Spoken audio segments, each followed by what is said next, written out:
नमस्ते, स्वागत छ यहाँहरूलाई मेरो च्यानलमा। आज म झानेको क्वान्टी कसरी बनाउने भनेर देखाउन गइरहेको छु। र सबैभन्दा पहिला मैले प्रेसर कुकरमा अलिकति तेल हालेँ र अब म यो पञ्चफोरन फुराउँछु।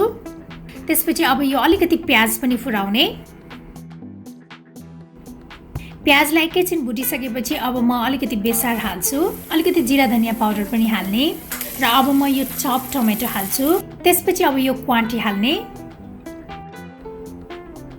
र यसलाई राम्रोसँग मिक्स गर्ने। त्यसपछि अब अलिकति धुलो खुर्सानी र नुन हाल्ने र यसलाई एकचोटि फेरि मिक्स गर्ने। अब म 3 कप जति पानी हाल्छु। यो बिर्को लगाएर यसलाई चाहिँ 6-7 सिटी लगाउनु पर्छ।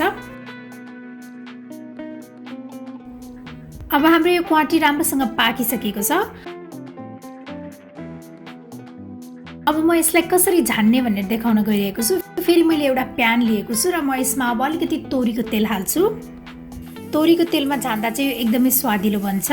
अब यसमा अलिकति मेथी सिड्स हाल्ने, आधा टीस्पुन जिरा हाल्ने, अब 1 टीस्पुन जति ज्वानो हाल्ने, त्यसपछि अलिकति जिम्बु र यो सुकेको खुर्सानी पनि हाल्ने।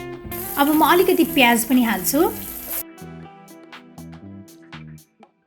त्यसपछि यो पिसेको अदुवा लसुन पनि हाल्ने र यो सबै चिजलाई एकैछिन भुट्नुपर्छ। त्यसपछि मैले अब अलिकति बेसार हालेँ, त्यसपछि खुर्सानीको धुलो अनि अलिकति गरम मसला हाल्ने र यो मसलालाई एकैछिन भुट्नुपर्छ। अब यो मसला चाहिँ राम्रोसँग पाकिसकेको छ। अब म यसमा चाहिँ यो क्वान्टी हालेर यसलाई झान्छु। अब हाम्रो यो क्वान्टी रेडी भइसकेको छ।